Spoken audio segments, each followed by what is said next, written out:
Look here, I'm a creature of consensus, you know. Okay, let's go. Who is the next speaker? Who? Who is the next speaker? Eh? Senator Morgan.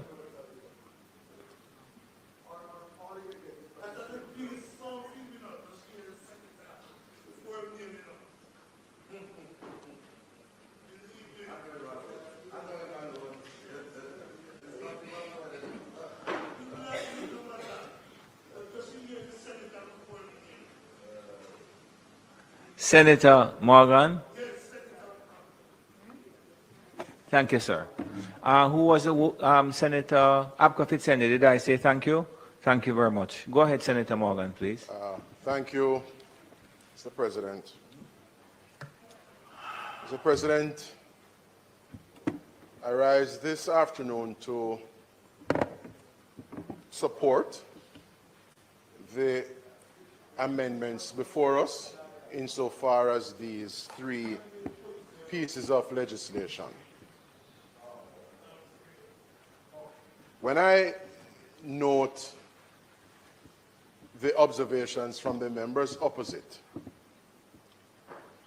and the overarching suggestion and the view that we should essentially leave the business of sentencing to jurists and not go the route as legislators to legislate mandatory sentences. You get the impression, Mr. President, that there is no mischief to be corrected, no gap or deficiency to be addressed. And I wish to submit at the very outset that that is not the case. We have a mischief to correct. We have mischief to address, because the truth is, for us on this side, we place a premium on the democracy within which we operate, and we are guided by the sentiments of the public.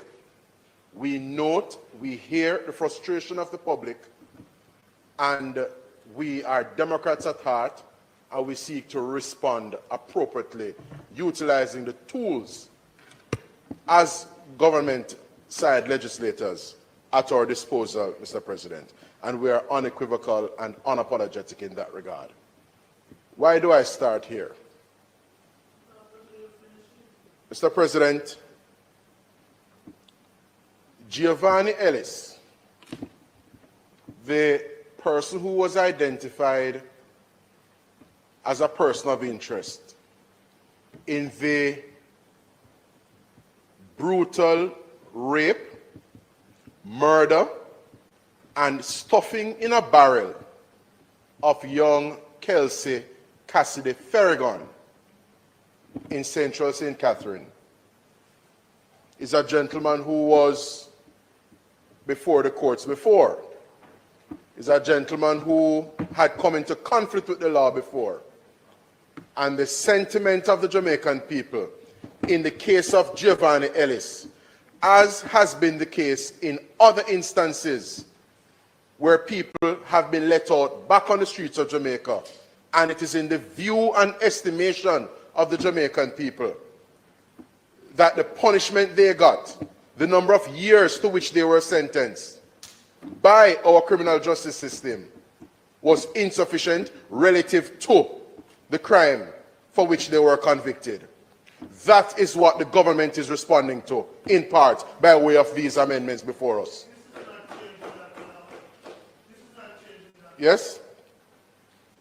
So to be very clear, Mr. President, it is important as a nation of laws and institutions, not of men.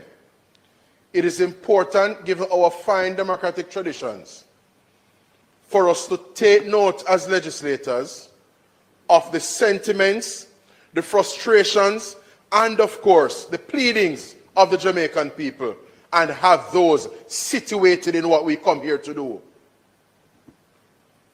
And so, Mr. President, as set out in this piece of legislation, the Offences Against the Person Act, and of course the attendant Criminal Justice Administration Act. The proposed increase in the minimum mandatory sentences, yes, reflects responsiveness on the part of the government to a most vexing issue. Mr. President, the foremost duty and responsibility of a government is the safety and security of its citizens. While Senator Peter Bunting abdicated, when he served as National Security Minister, threw his proverbial hands in the air, bawled, and called for divine intervention, and quite frankly, nothing is wrong with invoking, yes, faith-based underpinnings and beliefs. But that must be paired, Mr. President, with tangible and intentional action on the part of policymakers and actors to whom state power is entrusted. You don't have the luxury of abdicating. And on this side, we are not in the business of abdicating. We are not in the business of throwing in the towel.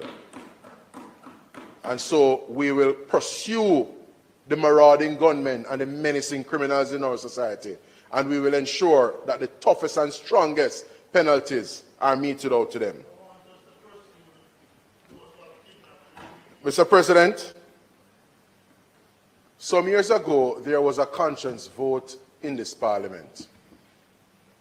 And so for those who would seek to castigate former National Security Minister Montague for his perspective on the matter of the death penalty, they can go that route. Yes? But what is not to be overlooked, Mr. President, is that by virtue of the investments and the hard work that has been undertaken by this Andrew Holness-led Jamaica Labour Party government,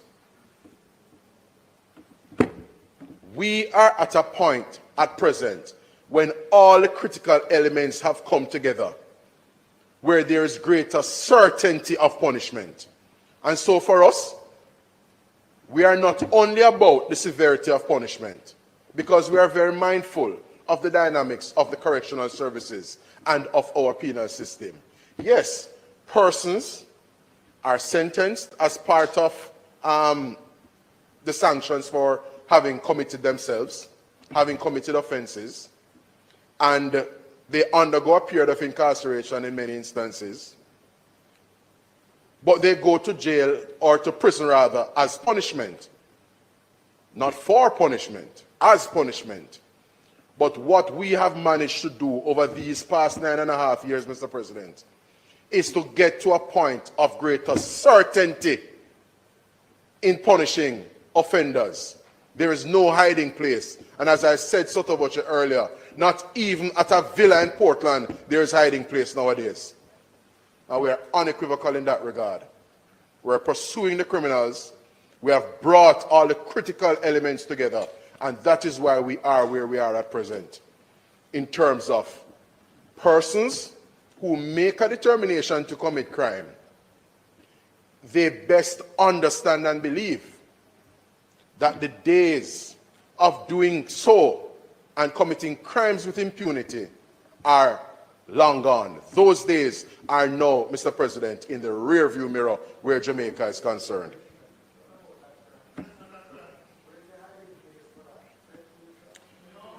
We are, Mr. President, at a historical and epochal point. The investments in and the provision of the human, financial, infrastructural, strategic and tactical assets, as well as the legislative resources in this country, have been unprecedented under this government. Never before have we seen the investments in the human resources of the Jamaica Constabulary Force in the history of Jamaica in the way we have invested in them in this iteration. Never before have we seen the investments, the financial resource investments in the constabulary force and in crime fighting in general here in Jamaica as we are seeing in this dispensation, Mr. President. You would have heard Senator Sinclair earlier outlining some of the police stations that have since been rehabilitated and some have been newly built. Yes? Not least the one at Olympic Gardens, not least the one at Froome in Westmoreland, and several others around the country, including Shady Grove up in Senator Crawford's, where he's aspiring to be Member of Parliament, up in St. Catherine, Northwestern. So just to be very clear, Mr. President, all of these investments taken together have resulted in the architecture and the crime-fighting apparatus that we have at present, unbeknown to some who will try to weave a certain narrative to suggest that, yes, we had periods in time in recent years where we had crime being in excess of 1,300. Little do they know and appreciate, Mr. President, that while that was the case, the hard and painstaking investments, the important investments in our national security architecture were being made such that we can now be enjoying a 44% reduction in murders since the start of calendar year 2025. Mr. President, as is being, colleagues, they can try as they might. Mr. President, as we speak, at the Montego Bay Community Center in Montego Bay, St. James, and at the National Arena here in St. Andrew, here in the corporate area, the men and women of the Jamaica Constabulary Force are putting on a fantastic and compelling show, Mr. President.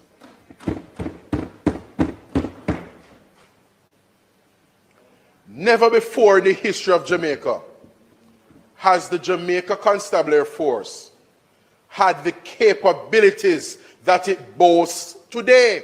And those are on show as we speak at the National Arena and at the auditorium at the Montego Bay Community College. Mr. President, the constabulary is at its establishment in excess of 14,000 men and women at the disposal of the Chief Constable, that being the Police Commissioner. Mr. President, the forensic and investigative capabilities of the JCF has also been considerably enhanced on account of the investments that have been made. I speak of the forensics laboratory, for example. Of course, I would have alluded earlier to the infrastructure, the state of many police stations, the facilities that these hardworking men and women have to go to every day as they serve, protect, and reassure us. And so, Mr. President, all those things taken together have served to boost the morale of the men and women in the JCF, and they have served to bring the capabilities and the capacity of the JCF to unprecedented levels at present. So much so that from time to time when we hear reportage in the media of the commission of criminal offenses, murders and other crimes, we often hear of some clear-up shortly thereafter. That was not the case in a dispensation past, Mr. President. And we on this side are proud of those gains, and we are proud of those strides the JCF has been making.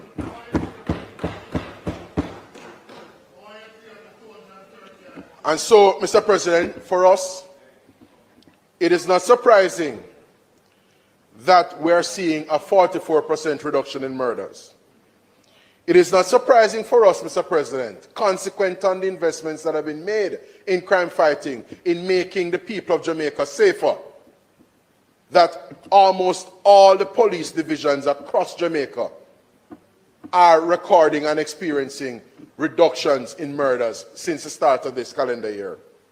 17 of the 19 police divisions, Mr. President, are seeing reductions in murders. And that is unprecedented, and I dare say that is commendable.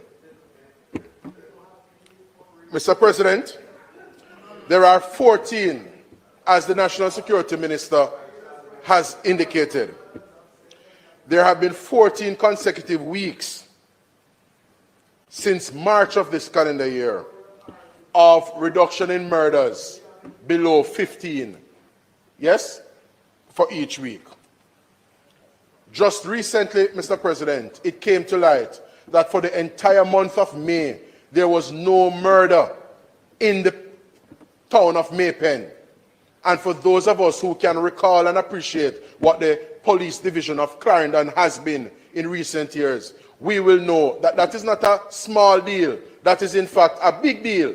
Because Maypen, the citizens down there will tell you, for many years, has not been a playpen. And for there to be no murders in Maypen for the entire month of May, that is commendable and that is unprecedented. Mr. President, there is an almost 70% reduction in murders in St. James. And not dissimilar to the observation I made just now regarding Maypen, St. James is in fact a commendable turnaround story, because we know of the bloodshed and the bloodletting that over many years has taken place in that particular policing space. We know of Bebe Stevens, the pioneer of the lottery scam, a gentleman who was ostensibly associated with the PNP's constituency organization in West Central St. James. Yes? Is it Kevin or Kenrick? Kenrick Bebe Stevens, the godfather, the pioneer and the father of the lottery scamming. We have had considerable bloodshed in St. James as a parish as a result of the lottery scam.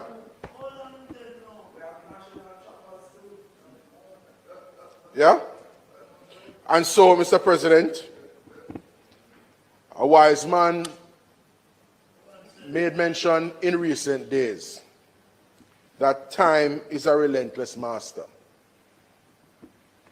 Indeed, time, it is said, has a spanner to fit every knot.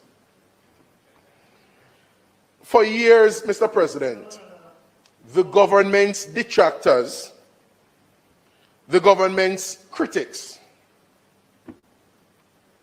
many of them are among the members opposite, went about asking about crime plan and so on. It has to be noted, Mr. President, it has to be underscored and it has to be telegraphed to them. It has to be telegraphed to the members opposite, our detractors and critics where crime fighting is concerned, that heights by great men, reached and kept, were not attained, Mr. President, by sudden flight. For they, while their companions grandstand and ask about where's the crime plan, were upward toiling through the night. And the truth of the matter is that the results in crime fighting, the results in the sustained reduction in murders that we're seeing today, Mr. President, is as a result of the investments that have been made. So while others sat on the sidelines criticizing and asking about crime plan, there were those among us who were busy making the investments and of course, yes, and of course, putting in the work to bring us to the point where we're at present today. And so, you know, Mr. President, like the upcoming general elections, you know, because I'm noting those babbling across the aisle, the race is not for the swift. It is indeed for those who can endure.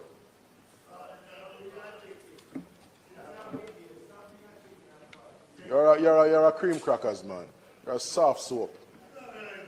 Peter Bunting, a soft soap.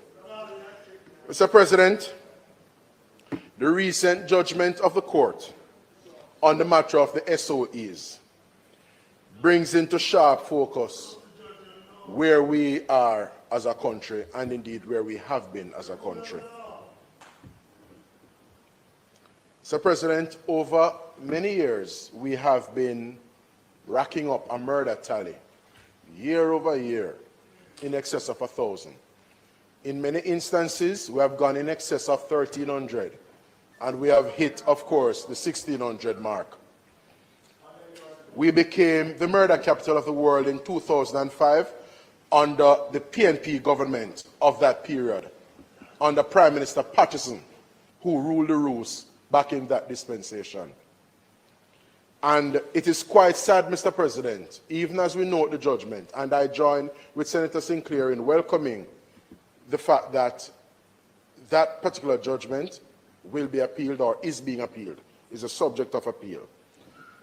It is quite sad, Mr. President, quite sad, that having regard to the crime rate, to the crime wave that has confronted us as a people, that we have invariably become almost desensitized.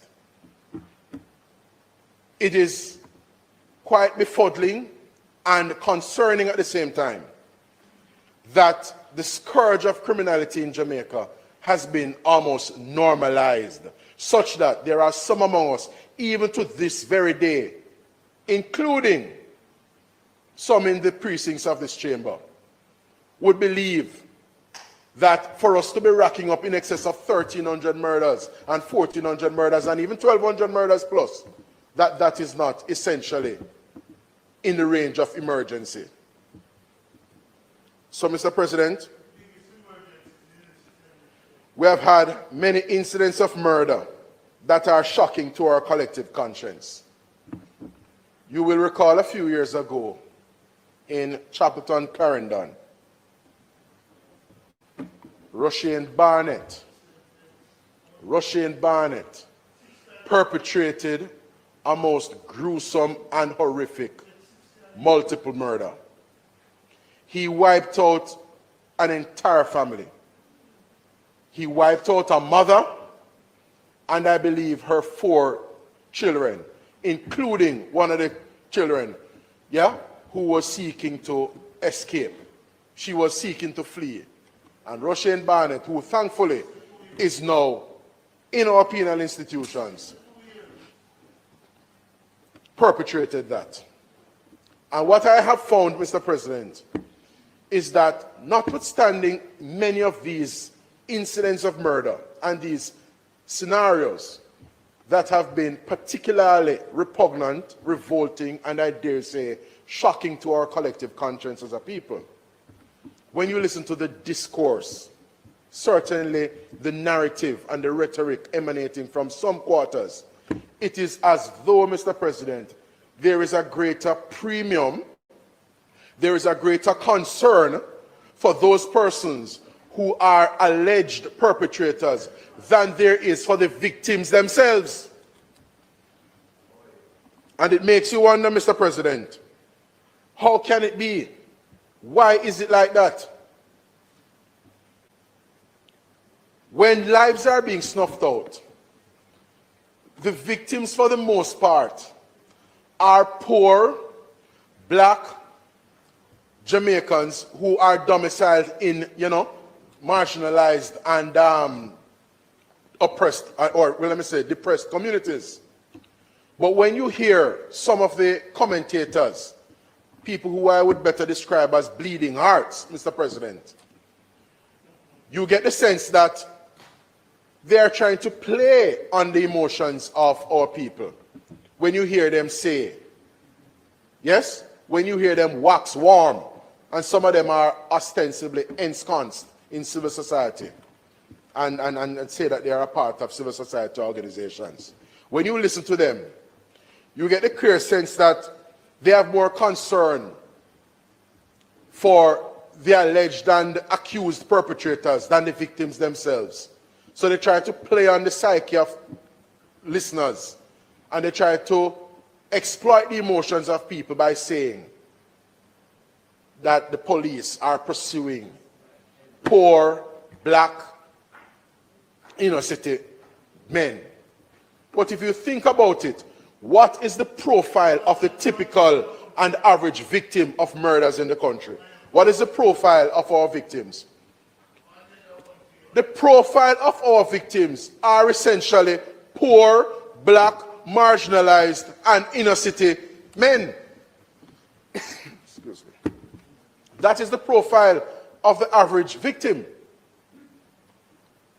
And so it behooves these civil society organizations, yes, it is incumbent on them, Mr. President, to demonstrate, in as much as they ostensibly and are demonstrably preoccupied with the fortunes of alleged and suspected offenders. Yeah? It is incumbent on them to do similarly where the victims of crime is concerned.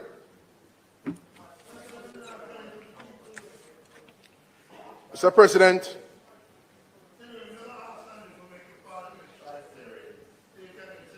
the Prime Minister has mentioned and spoke in very clear terms in recent days of the collaboration that the government enjoys with our overseas partners, our international partners.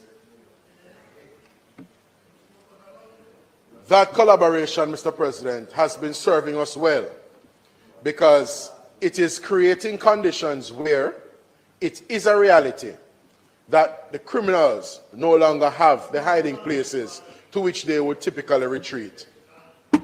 Yeah? They don't have the hiding places to which they would retreat. So when persons would seek to commit crimes and then go cool out in New York or cool out up in Toronto, having regard to the collaboration with our international partners, those days are essentially at an end. And I am commending, Mr. President, stiffer penalties as well for those persons who are domiciled or located overseas, who may order, are in the business of ordering murder, they are in the business of aiding and abetting murder. But they believe rather that because they are, situated outside of Jamaica's borders, that they can't be reached. Those perpetrators, Mr. President, those persons in the Jamaican diaspora, for example, who order, who direct, who aid and abet the commission of murders here in Jamaica should also be subject to the stiffest penalties available under Jamaican law.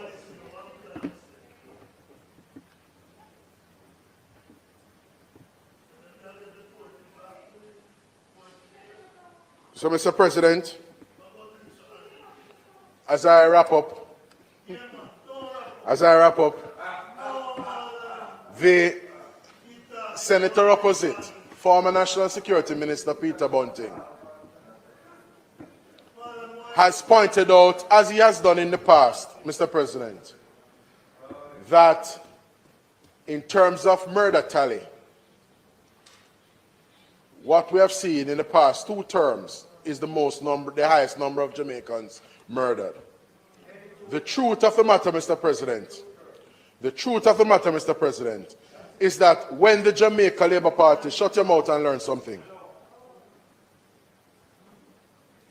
When the Jamaica Labour Party took office in February 1989, demitted office rather in February 1989, Mr. President, murders for the calendar year 1988 was in the order of 439.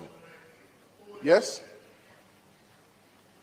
Murders for calendar year 1988, 5 years old, was in the order of 439. And Mr. President, that kind of intellectual dishonesty and disingenuous reasoning by Senator Bunting has to be exposed, is being exposed, and is being denounced in the strongest terms. Because the truth of the matter is that they bequeathed murders in terms of a murder tally in calendar year for 1988 of 439.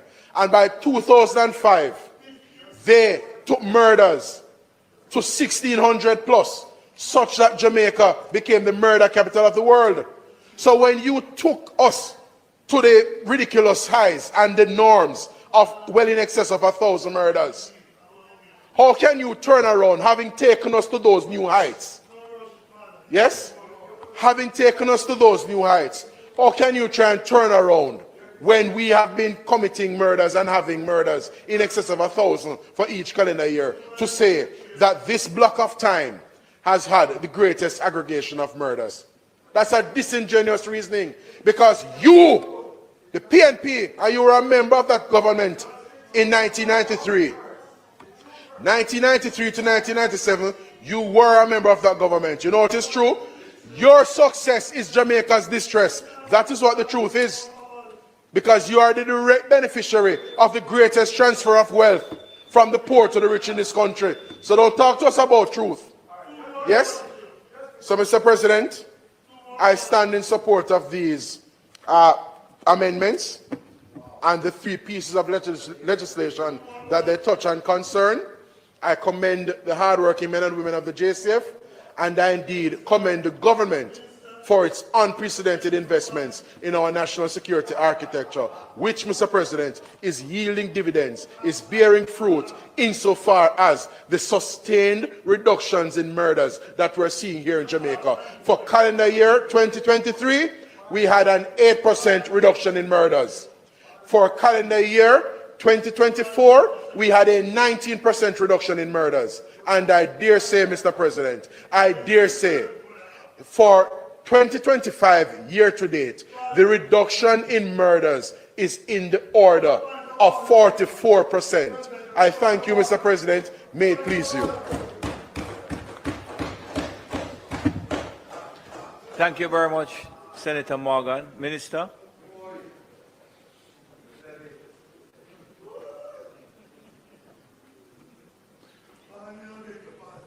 Mr. President, Senator Brown, please, thank you.